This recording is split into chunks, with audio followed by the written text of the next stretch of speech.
സത്യമേവ ജയതേ, സത്യം ജയിക്കും എല്ലായ്പ്പോഴും. അതേ എനിക്ക് പറയാനുള്ളൂ. എന്ന് വെച്ചാല് ഇത് ഒരാൾക്കെതിരെ നടത്തിയ, നേരത്തെ പലരും പറഞ്ഞ പോലെ ദിലീപിനെതിരെ നടത്തിയ സിനിമാക്കാരും കുറെ സിനിമയിലെ ഉള്ള ആൾക്കാരും കുറെ പോലീസ് ഓഫീസേഴ്സും കൂടെ ചേർന്ന് നടത്തിയ ഒരു ഗൂഢാലോചനയാണിത്.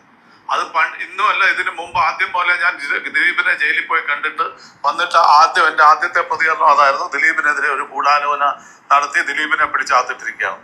ഇത് ഇപ്പം ദിലീപിനെ ഒരു തെളിവില്ലാതെ ദിലീപിനെ വെറുതെ വിട്ടു. ഇതിനൊക്കെ ആരുത്തരം പറയും? ഇദ്ദേഹമൊക്കെ അനുഭവിച്ച, ആ കുടുംബം അനുഭവിച്ച ട്രോമ അതൊക്കെ നമുക്കറിയാം. ആ കുഞ്ഞിനെ വരെ വേട്ടയാടി ദിവസങ്ങളുണ്ടായിരുന്നു. ആ കുട്ടിക്ക് സ്കൂളിൽ പോകാൻ വയ്യാതെ അതിന്റെ മോളെ അവസാനം മദ്രാസിൽ കൊണ്ട് താമസിപ്പിക്കേണ്ടി വന്നു. ആർക്കും വെളിയിലിറങ്ങാൻ പറ്റാത്ത രീതിയിലായിപ്പോയി.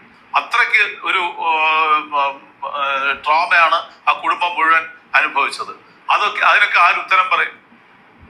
ഇതൊരു ഗൂഢാലോചന നടത്തി അയാളെ പിടിച്ച് അടുത്തിടായിരുന്നു. എന്തിനായിരുന്നു ഇത് ചെയ്തത്? എന്തെങ്കിലും ഒരു തെളിവുണ്ടെങ്കിൽ, ഈ കോൺസ്പിറസി ആണല്ലോ ഇവർ പറഞ്ഞത്, എന്തെങ്കിലും ഒരു തെളിവ് ഇവർക്ക് നിരത്താൻ പറ്റുമോ? ഒന്നും നിരത്താൻ പറ്റിയിട്ടില്ല. ഇപ്പൊ പറയുന്ന കേട്ടു, ഇപ്പൊ ഞങ്ങൾ മുകളിലത്തെ കോടതിയുണ്ട്, അതിന്റെ മുകളിൽ കോടതിയുണ്ട്, ഹൈക്കോടതിയുണ്ട്, സുപ്രീം കോടതിയുണ്ട്, അവര് പൊക്കോട്ടെ, അതിന് പ്രശ്നമൊന്നുമില്ല, അത് എല്ലാവർക്കും പോവാം.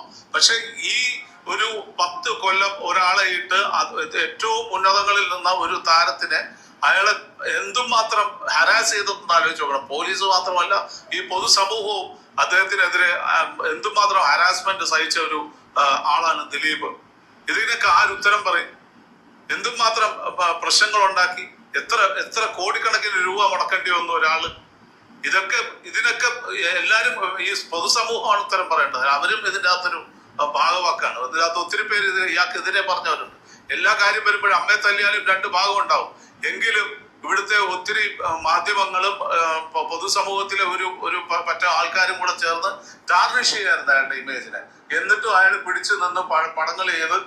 നമസ്കാരം, പുതിയൊരു വീഡിയോയിലേക്ക് എല്ലാവർക്കും സ്വാഗതം. നിർമ്മാതാവ് മേനക സുരേഷ് കുമാറിന്റെ വാക്കുകളാണ് നമ്മൾ കേട്ടത്. ഒരു മനുഷ്യൻ, അതായത് ഇത്രയും വർഷം അയാളുടെ കുടുംബം അനുഭവിച്ച വേദനകള് ആലോചിച്ച് നോക്കണം. നിങ്ങൾ എല്ലാവരും പറയുന്നത് ദിലീപ് കുറ്റക്കാരനാണ്, ദിലീപ് 85 ദിവസം ജയിലിൽ കിടന്നിട്ടുണ്ട്. ഞങ്ങൾ എല്ലാവരും അത് തന്നെയാണ് വിശ്വസിച്ചത്. അതായത് അയാൾ 85 ദിവസം കിടത്താൻ മാത്രമുള്ള തെളിവ് ഇവരുടെ കയ്യിലുണ്ട്, അതുകൊണ്ട് അയാൾക്ക് 85 ദിവസം ജയിലിൽ കിടക്കേണ്ടി വന്നു. അതുമാത്രവുമല്ല, ഇന്ന് ശിക്ഷ വിധിക്കുമ്പോൾ 8ാം പ്രതിയായ ദിലീപിന് ഒരു 10 വർഷം വരെ കഠിന തടവ് നമ്മൾ എല്ലാവരും പ്രതീക്ഷിച്ചതാണ്. പക്ഷെ വെറുതെ വിട്ടു എന്ന് കേട്ടപ്പോഴാണ് മനസ്സിലായത്, എല്ലാവരും കൂടിയിട്ട് ഇദ്ദേഹത്തിനെതിരെ കെട്ടിച്ചമച്ച കേസല്ലേ. ആ ഒരു പാവം മകള് വരെ എന്ന് പറഞ്ഞു കഴിഞ്ഞാൽ ഇവിടെ നിന്നും ഓടിപ്പോകേണ്ടി വന്നു. അവസാനം എന്ന് പറഞ്ഞു കഴിഞ്ഞാൽ മകളെ നോക്കിയത് നയൻതാരയായിരുന്നു. അതാണ് നിങ്ങൾ മനസ്സിലാക്കേണ്ടത്. ഇവിടെ നയൻതാരയുടെ വിവാഹം നടന്നപ്പോഴേ ഇവിടെ നിന്നും 2 പേർക്ക് മാത്രമാണ് ക്ഷണനമുണ്ടായത്. അതിലൊന്നെന്ന് പറഞ്ഞു കഴിഞ്ഞാൽ സിദ്ദിഖിനും, ഈ സംവിധായകൻ സിദ്ദിഖിനും, അതുപോലെ തന്നെ ദിലീപിനും മാത്രമാണ്. അവര് 2 പേരും മാത്രമാണ് ആ കല്യാണത്തിന് പോയത്. വേറെ ഒരാളെ പോലും വിളിച്ചിട്ടില്ല.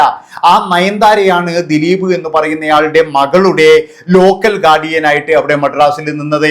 ദിലീപിന്റെ മകൾക്ക് വേണ്ട എല്ലാ കാര്യങ്ങളും ചെയ്തു കൊടുക്കാനും ആ പഠിത്തത്തിൽ ശ്രദ്ധിക്കണം മകളെ എന്ന് പറഞ്ഞ് ആശ്വസിപ്പിക്കാനും ഒക്കെ കൂടെ നിന്നത് നയൻതാര മാത്രമാണ്. അത് ദിലീപ് തന്നെ പറഞ്ഞിട്ടുണ്ട്. അപ്പൊ അങ്ങനെയൊക്കെ എന്ന് പറഞ്ഞാൽ ദിലീപിന്റെ വീട്ടുകാരും ദിലീപും എല്ലാവരും ഒരുപാട് വിഷമങ്ങൾ അനുഭവിച്ചിട്ടുണ്ട്. ഞാൻ പറഞ്ഞല്ലോ, അയാളുടെ കയ്യിൽ കുടുംബജീവിതത്തിൽ ഒരുപാട് തെറ്റുകൾ ഉണ്ടാകാം. എങ്ങനെ ആയാലും അയാളുടെ അതൊരു കുടുംബജീവിതമാണ്. അല്ലാതെ എന്ന് പറഞ്ഞാൽ ഇങ്ങനെയുള്ള ഒരു കാര്യങ്ങൾ ചെയ്യോ എന്ന് ചോദിച്ചു കഴിഞ്ഞാൽ അയാൾ അത് ചെയ്യാൻ മാത്രം മണ്ടനല്ല എന്ന് മാത്രമാണ് ഞാനൊക്കെ ആദ്യം മുതൽ കരുതിയത്. പക്ഷേ ജയിലിൽ കിടന്നപ്പോഴും നമുക്ക് എല്ലാവർക്കും ചിലപ്പോഴേ നമ്മുടെ തെറ്റിദ്ധാരണയായിരിക്കാം, നമുക്കറിയില്ലല്ലോ. നമ്മളെ പോലെ ചിന്തിക്കുന്ന ഒരുപാട് പേരുണ്ടായിരുന്നു. നമ്മളെല്ലാവരും വിചാരിച്ചു അയാൾ കുറ്റം ചെയ്തതാണ്. അങ്ങനെ അയാളെ എല്ലാവരും ഈ 8 വർഷത്തോളം വെറുക്കുകയാണ് ചെയ്തത്. അതായത് ദിലീപ് എന്ന് പറയുന്ന ഒരു നടനെ എല്ലാവരും വെറുത്ത് എന്ന് പറഞ്ഞു കഴിഞ്ഞാൽ അയാൾക്കിപ്പോ ഒരു നീതി കിട്ടിയിരിക്കുകയാണ്. അതൊരു വലിയ നീതി തന്നെയാണെന്നാണ് എനിക്ക് പറയാനുള്ളത്.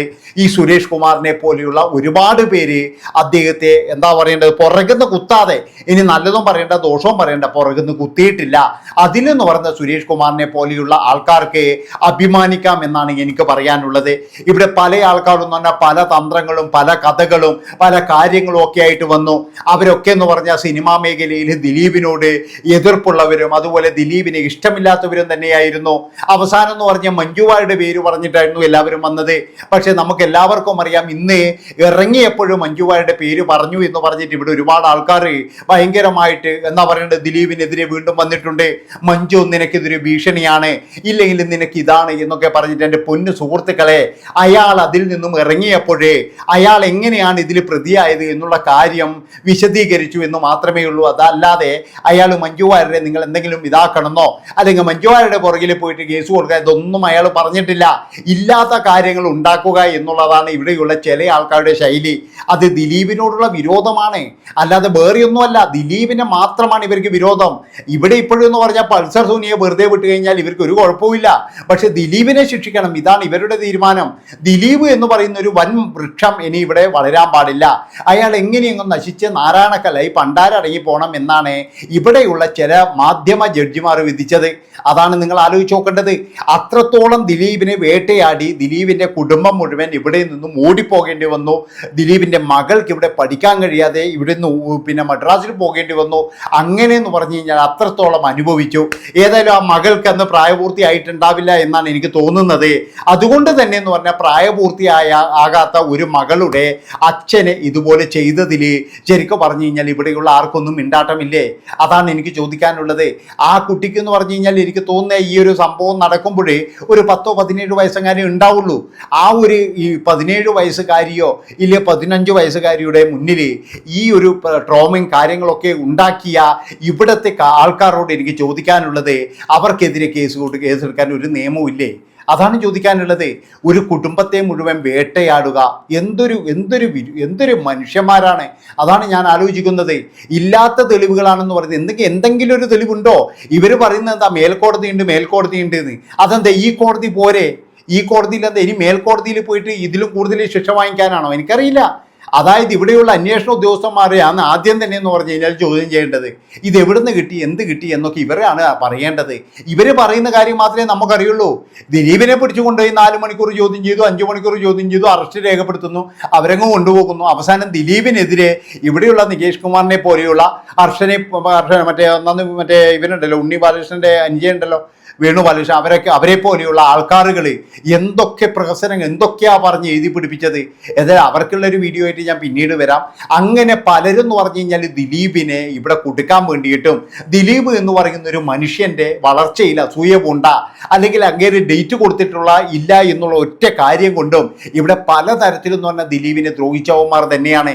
അവരോടൊക്കെ എനിക്ക് ചോദിക്കാനുള്ള ഒരേ ഒരു ചോദ്യം മാത്രമേ ഉള്ളൂ, നിങ്ങൾ എന്ത് കണ്ടിട്ടാണല്ലോ ഇങ്ങനെയുള്ള കാര്യങ്ങൾ പറിച്ചു വിട്ടത്? നിങ്ങൾക്ക് എവിടുന്ന് കിട്ടിയിട്ടാണ്? ഞാൻ പറഞ്ഞല്ലോ, ഇവരെ മാത്രം പറഞ്ഞാൽ പോരാ, ഇതിന്റെ പിന്നിൽ പ്രവർത്തിച്ച എല്ലാവരെയും എന്ന് പറഞ്ഞു കഴിഞ്ഞാൽ കൊണ്ടുവരണം. ആ ഒരു 16 വയസ്സുകാരി അനുഭവിച്ച ട്രോമ അതെന്ന് പറയുന്നത് അത് ഇതാക്കിയിട്ടൊരു കേസ് തന്നെ എടുക്കണം എന്നാണ് എനിക്ക് പറയാനുള്ളത്.